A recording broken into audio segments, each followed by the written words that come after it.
And our third main topic today gets submitted to us by Thomas. And Thomas writes, "Hey everyone, there's a report going around that a sequel to Joker is currently in development. Even though that movie stood great on its own, I think this could be good. Joaquin Phoenix doesn't choose his projects lightly, so there could be something interesting here. What do y'all think? Thanks." All right, thanks a lot for sending that in, Thomas. And yeah, look, Joker is a movie that all of us have been talking a lot about ever since the damn thing came out, even long before it came out. I remember we were at Comic-Con, I believe, when news came out that they were doing this movie.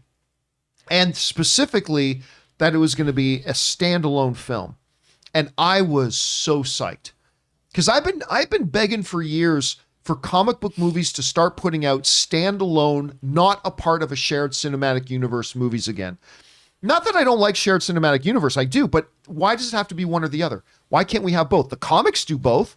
The comics have individual isolated stories and their overall story arcs at the same time. Why can't movies? Why does everything have to be connected to everything else? And so when they announced that they were going to be doing a standalone Joker movie, I was psyched. And of course, then came the chorus. A Joker movie can't work without Batman. No one's going to watch a movie without Batman. And I love Batman. It's like, yeah, well, no one's going to care about this movie if it's not connected to the DCEU. Okay, we'll see. Movie came out, made over $1 billion, was awesome, nominated for Best Picture at the Academy Awards, and won Joaquin Phoenix an Academy Award.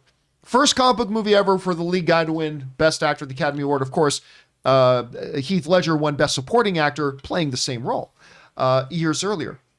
But this movie is special. And I remember we watched it together. Yes, we did. You know, you, me, Aaron wasn't there. No, Aaron wasn't there, but Aaron's husband was. Yeah, Aaron's Tom did. Aaron's husband was there. Elizabeth came. Ann was there. We went to go watch Joker. And I remember when we came out of that theater, we were just like, what did we just watch? Like, that was such an intimate, human, societal level inspection framed in this beautiful veneer that was just, I couldn't stop thinking about the movie for days. And then I watched it again, and then I watched it again. And of course, the performances are absolutely powerful and fantastic and wonderful. And truly, you do get a sense of that isolation. This movie is isolated. This is a one shot. And everybody accepted that and loved it. But then it made $1 billion. And then it got Academy Award nominations and won Academy Awards. And suddenly the conversation changed to what an awesome, magnificent standalone movie to when's the damn sequel coming? And even me, the guy who's like, leave it alone. It was a one-shot story. Don't go anywhere with it. Even I had to say, yeah, I believe that. But if I'm a WB executive, I'm putting the wheels in motion right away for a sequel. Of course you are.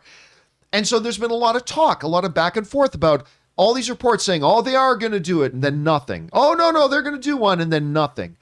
And then nothing, and then nothing, and nothing. Well, now there's a report coming out saying that they've already turned in the first draft of the script. Now, it doesn't come from us, from Variety or anything, but a fairly decent site. And the folks over at Heroic Hollywood who wrote the following. According to an insider with knowledge of the Joker sequel, Warner Brothers has officially received the first draft of its script, and the film will begin shooting sometime in 2023. Plot details are being kept in a cell at Arkham Asylum. The Joker hasn't shown up on the big screen since Joaquin Phoenix film, but he has made a number of smaller scale appearances, namely with Jared Leto reprising his role of the Crown Prince of Crime in Zack Snyder's Justice League cut. The character is heavily rumored to make an appearance in Robert Pattinson's The Batman, so it's safe to say that the Joker hype isn't dying down anytime soon. All right, so number one, Joaquin Phoenix's Joker is not showing up in the Robert Pattinson Batman movie. I don't know why anybody believes he would. Is it impossible? No, it's not impossible. But that just doesn't, age-wise, that just doesn't work. That just doesn't, because you got to remember, Bruce Wayne is the little boy. I mean, you've got Catwoman, Riddler, and Penguin. Of the three of the four, do we need Joker? No, we don't need Joker. I mean, maybe, but you know. And I don't think a lot of people are expecting, if they do a Joker 2, a lot of people are saying, well, now you got to bring in Batman. Batman's going to be 11 years old in whatever this next one is. So no, listen, The first Joker worked beautifully, partially because there was no Batman. Hey guys, we want to take a second and thank the sponsor of today's episode, Stamps.com. Now, you know Stamps.com. They've been supporting the John Campea Show for a while here. Now, let's face it. Going to the post office is time-consuming and really not the way you want to be spending your time. And that's why I highly recommend you do your mailing and shipping online with Stamps.com. Stamps.com allows you to mail and ship anytime, anywhere, right from your computer. You can send letters, ship packages, and you can pay a lot less with discounted rates from UPS, USPS, and more. You see, that's why Stamps.com is a must-have for any business. Whether you're a small office sending out invoices, an online seller shipping out your orders, whether you're somebody who's just trying to send things out to your friends and family, or if you're a giant warehouse, like sending out thousands of packages a day, Stamps.com can handle all of it with absolute ease. And here's the best thing. With Stamps.com, you get up to 40% off of post office rates and up to 62% off UPS shipping rates. And this is why Stamps.com is an absolute no-brainer. It saves you time, it saves you money. It's no wonder that nearly 1 million small businesses already use Stamps.com. So stop wasting your time going to the post office and go to Stamps.com instead. There's no risk. And with my promo code Campea, just go up to that microphone up in the corner, click on that and enter my code Campea. You get a special offer that includes a 4-week trial plus free postage and a digital scale, no long-term commitments or contracts needed. Again, just go to Stamps.com, click on that microphone at the top and enter the promo code Campea. Stamps.com. Never go to the post office again. We've already got 3 Batmen we're going to see on screen this year. 3! Or within the next year or so. We got, obviously, we're going to see Ben's one last time. We're going to see Michael Keaton's, and we're going to see Robert Pattinson's. We don't need a 4th. So I don't think that's the case at all, nor do I think a Joker 2 needs a Batman.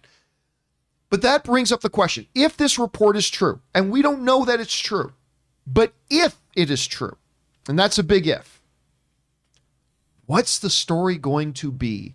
Because this Joker was very unique. It was very uniquely his own. It was Joaquin Phoenix's own Joker. So what kind of story does he really truly become? A homicidal maniac? Maybe we see him go one step further and one step further and one step. Maybe whereas the first Joker was this kind of descent into madness where he kind of adopts the Joker persona. Maybe the next one is about now going the journey from that to becoming the homicidal maniac that we all know and love, so to speak. So I don't know, maybe that could be the story. Does it take the same kind of step back, third person worldview of looking at our society and how we as a society adapt and address certain types of issues that Joker brought up so prominently in the first one and so beautifully? Does it become a little bit more comic booky? If they go to a second round, do they try to adapt it a bit, become a little bit more comic booky and a little bit less grounded in real world grit?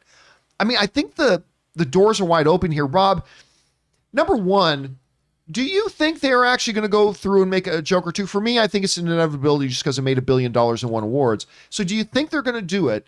Then number 2, if so, what do you think the direction is they're going to take with it? Well, I think they're absolutely, as you pointed out, why would you know? How many movies make $1 billion on a $65 million spend? Like, not many. So this is also one of the most profitable studio movies ever made. So why not do another one? I see no downside.